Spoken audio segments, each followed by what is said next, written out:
दे की मांडीवर राजे, चुचू करू दे.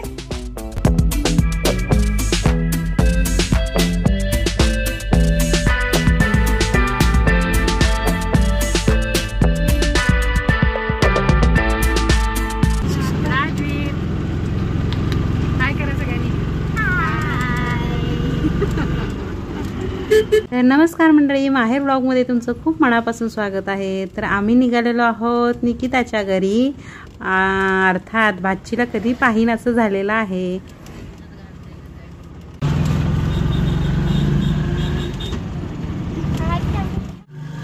तर आम्ही पोहोचलेलो आहोत निकिताच्या घरी.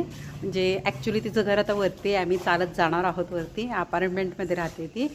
सो सगळ्यात जास्त किंजल एक्सायटेड आहे. बेबी सकाळपासून उठल्यापासून त्याचा नामजप चालू होता. इकडे मम्मा आहे आणि या इकडे राज झोपलेला आहे. स्वतः आम्ही वरतीच चाललेलो आहोत. बोल. तर संडे सुट्टीचा असा आम्ही प्लॅन केलेला होता. सो आता चाललेलो आहे. कधी एकदा भाचीला मांडीवरती घेते असं झालेलं आहे. हे निकिताचे पप्पा आहेत. काय काम चालू आहे? जिना वर चढून येईपर्यंत राजवीची झोप झाली. निकिता तब्येत कमी झाली वाटतं.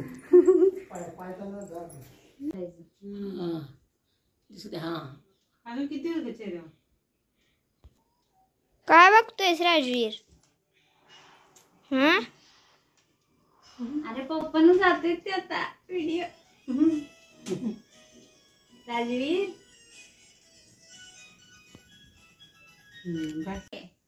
अरे तुला पासपोर्ट माहित नाही बेबी. इथं बाहेर आहे बघ.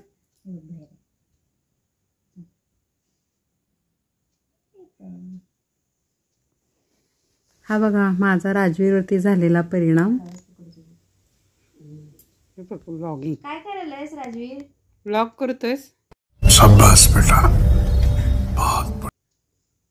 हां असे फोटो काढायचे काय?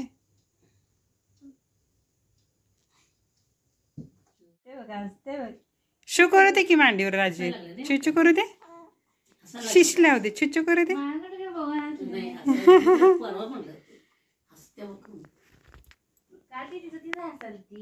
बघू इकडे बघ राजवीर. आता भूक लागली मला वाटतं, जरा तिला पोट भरून पाहिजे.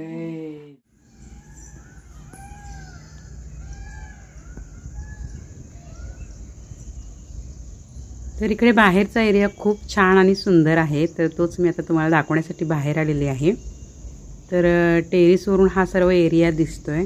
तर विजयनगर असं या एरियाचं नाव आहे. आणि हे जे हिरवाई दिसते ना तुम्हाला, ही काही दिवसासाठीच आहे किंवा काही काळासाठी म्हटलं तरी हरकत नाही. कारण इथे सगळे प्लॉट्स पडणार आहेत आणि खूप इथं रेंट चालू आहेत. आणि या इथे तुम्ही पाहू शकताय आपल्याला झेंडा दिसतोय. इथे सगळं मध्यवर्ती प्रशासकीय कार्यालय, कोर्ट्स वगैरे आहेत. त्यामुळे इकडे आता खूप डिमांड झालेला आहे या जागेंसाठी. पण इकडे नेचर खूप छान आहे आणि मोरांचा आवाजही येतोय. तुम्ही स्टार्टिंगला पाहिला असाल, आवाज येत असेल. तर आणि इथं झाडेही खूप छान छान लावलेले आहेत निकिताच्या मम्मीने. खूप छान गार्डन केलेलं आहे. अपार्टमेंट म्हटलं की जागेची थोडीशी कमतरता येते, पण आहे त्या जागेत सुद्धा काही लोक खूप सुंदर बाग बगीचा किंवा गार्डनिंग करतात. हे गौरीचं आहे. आता गणपती गौरी यायला लागले की या झाडांचा सीझन असतो. आपल्या इकडे गावीही तुम्हाला अशी झाडं पाहायला मिळतील.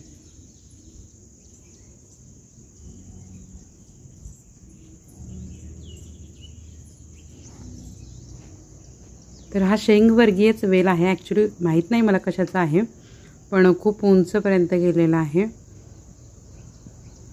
आणि किती छान वाटतं ना, मन प्रसन्न वाटतं की आपल्या आजूबाजूती हिरवाई असेल तर.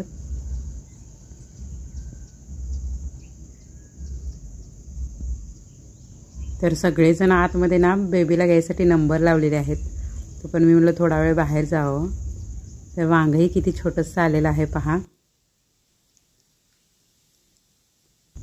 तर खूप सुंदर प्रकारचा बाग बगीचा इथं यांनी केलेला आहे. याला छोटंसं चिनी गुलाब वगैरे म्हणतात. मी हे गावी लावलेलं आहे हे झाड. आणि इकडं किती छान नजारा दिसतोय तुम्ही पाहू शकताय. पूर्वी इकडं काहीच नव्हतं, पण आता अपार्टमेंट्स घरं वगैरे होत आहेत हळूहळू. आणि या इकडे बघा तुम्हाला दिसतंय का, सुगरणीने तिचं घरटं बांधलेलं आहे. ॲक्च्युली आमच्याही घराजवळ बांधलेलं आहे. मी तुम्हाला नेक्स्ट एखाद्या व्हिडिओमध्ये दाखवेन. खूप बांधलेले आहे. तर आता आम्ही आलेलो आहोत आतमध्ये बेबीला भेटण्यासाठी. जितका वेळ आहे तितका हिच्यासोबत घालवावा वाटतं. So cute. मी नक्कीच अजून एक थोडे दिवस तुम्हाला हिचा चेहरा दाखवणार नाहीये. मी खरंच त्याबद्दल सॉरी म्हणते, पण लवकरच दाखवेन. ती वेळ लवकरच येईल. आय होप तुम्ही मला समजून घ्याल.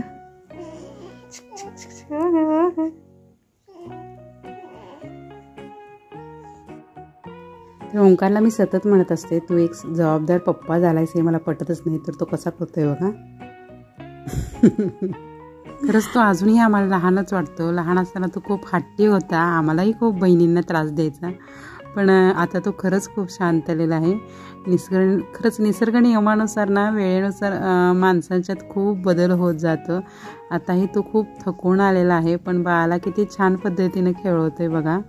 आणि खरंच तो एक खूपच जबाबदार झालेला आहे. आजच्या या ब्लॉगच्या माध्यमातून अशा आईनं सांगू इच्छिते जे आपल्या मुलाचं खूप टेन्शन घेतात. हट्टी स्वभाव असतो, हे गौरव असतो स्वभाव. खरं तर हे असं त्यांच्या वयानुसार हा बदल त्यांच्यामध्ये होतच असतो.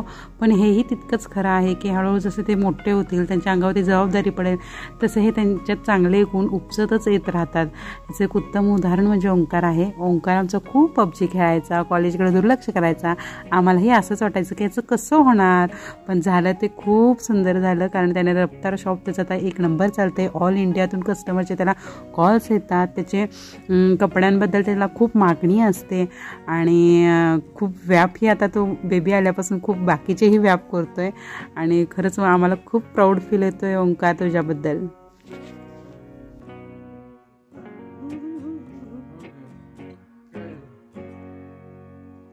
काय करायचंय ग? इन्स्टाला काय करायचंय तुझं? कोलॅब करायचंय माझी एक व्हिडिओ. अच्छा. ते पण फ्री ऑफ कॉस्ट मध्ये. फ्री ऑफ कॉस्ट नाही. आताच मला कळालं ओंकारकडून की त्याची कॉस्ट मिळते 500 रुपये का नाही. आणि माझ्यावर अंधारात ठेवून ही ऍड करून घ्यायला लागली.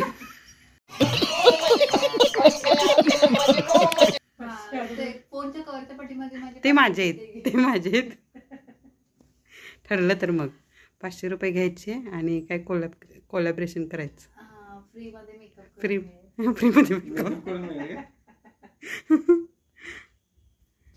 तर राज बघा बाळाला कसा झोपवतोय. खरंच आपल्यापेक्षा लहान कोणाला ना की थोडं यांना मोठं झाल्यासारखं वाटतं नाही का. नाही ते एरवी किंजलला घरी त्रास देतो आणि इथं बाळाला झोपवतोय. किती शाण्यासारखं वागतोय बघा ना. तर देवाऱ्याजवळ किती मोठा नारळ उगवला तुम्ही पाहू शकताय. तर वेळ झाली आता निघण्याची. तर चला तुम्हालाही आता मी करते टाटा बाय बाय. भेटूया पुन्हा एका नव्या ब्लॉगमध्ये. तो पण स्वतःची काळजी घ्या, स्वतःला जपा. Take care. बाय.